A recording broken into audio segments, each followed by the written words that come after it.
ৰাষ্ট্ৰীয় ঘাইপথ আৰু উৰণ সেতু নিৰ্মাণৰ নামত নিৰ্মাণকাৰী প্ৰতিষ্ঠানে জ্বলাকলা খুৱাইছে এতিয়া স্থানীয় ৰাইজৰ। বজালীৰ পাঠশালাৰ ২৭ নম্বৰ ৰাষ্ট্ৰীয় ঘাইপথৰ উত্তৰ পাৰে সৃষ্টি হৈছে প্ৰকাণ্ড গাঁতৰ। যিকোনো মুহূৰ্ততে এই স্থানত সংঘটিত হ'ব পাৰে ভয়ংকৰ দুৰ্ঘটনা। চিপ বিল্ডাৰ কোম্পানীৰ বিৰুদ্ধে গুৰুতৰ অভিযোগ উত্থাপন কৰিছে স্থানীয় ৰাইজে।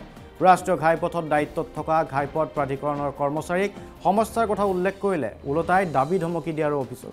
সন্দৰ্ভত বজালীৰ সাংবাদিক ডিম্পল তালুকদাৰে এক প্ৰতিবেদনো যুগুত কৰিছে।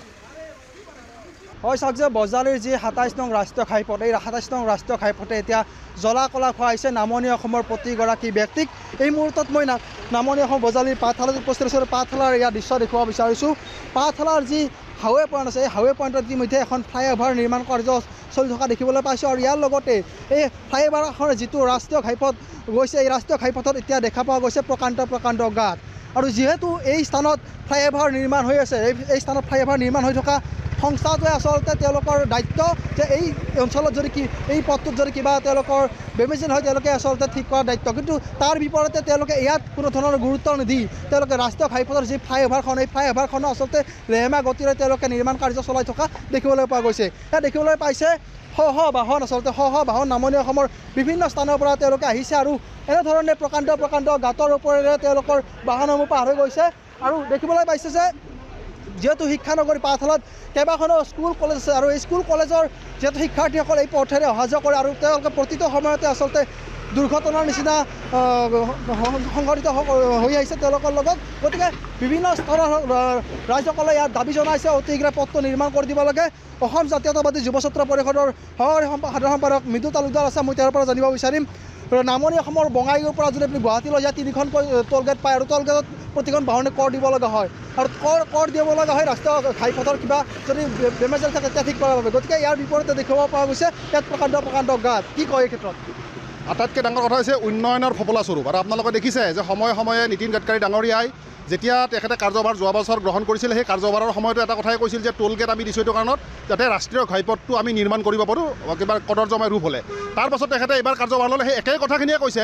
কিন্তু আটাইতকৈ পৰিতাপৰ বিষয় আজি অকল পাঠশালাতে নহয়, আমি যদি লক্ষ্য কৰোঁ বঙাইগাঁৱৰ পৰা যদি গুৱাহাটীলৈ যাব লগা হয় তেতিয়া আমি 2খনকৈ টোল গেট পাৰ হ'ব লাগে। আৰু এই টোল গেটত যিমান কৰ দিব লাগে উচ্চ হাৰত, সেই কৰ দিয়াৰ কাৰণে জিয়াটোত ভুগিছে আমাৰ সাধাৰণ ৰাইজে।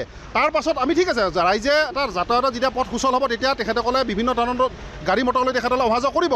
সেই কৰৰ পইচা দি কিন্তু আজিলৈকে ৰাষ্ট্ৰীয় ঘাইপথ প্ৰাধিকৰণ যিটো নেশ্যনেল হাইৱে অথৰিটি অফ ইণ্ডিয়াই কিন্তু আজিলৈকে নিৰ্মাণ কাৰ্য সম্পূৰ্ণ কৰা নাই। গতিকে আমি ধিক্কাৰ জনাইছোঁ।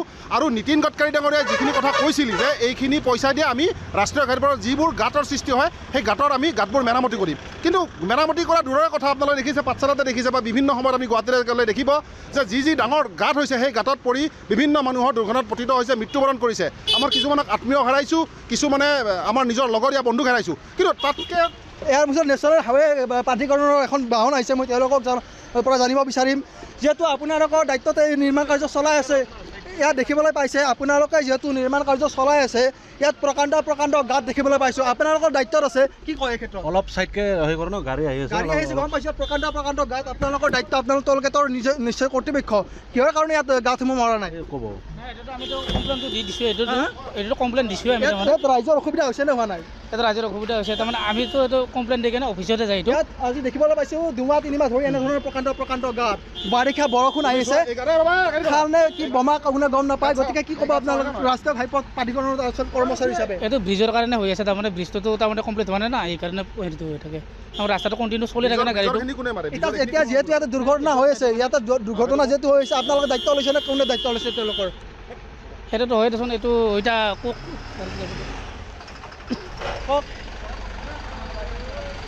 আচলতে এয়া হৈছে ৰাষ্ট্ৰীয় ঘাইপথ প্ৰাধিকৰণৰ তেওঁলোকৰ যি টোল গেট আছে, টোল গেটৰ আচলতে কৰ্মচাৰী আৰু তেওঁলোকেও উত্তৰ দিব নোৱাৰে। কাৰণ কিয় তেওঁলোকে এনেধৰণে ৰহস্যজনকভাৱে তেওঁলোকে গাঁতসমূহ মাৰাৰ বিপৰীতে তেওঁলোকে খালী তেওঁলোকৰ গাড়ীসমূহ এই অঞ্চলত সফৰ কৰি থাকে, কিন্তু তাৰ বাহিৰে তেওঁলোকে কোনো ধৰণৰ কাম নকৰে।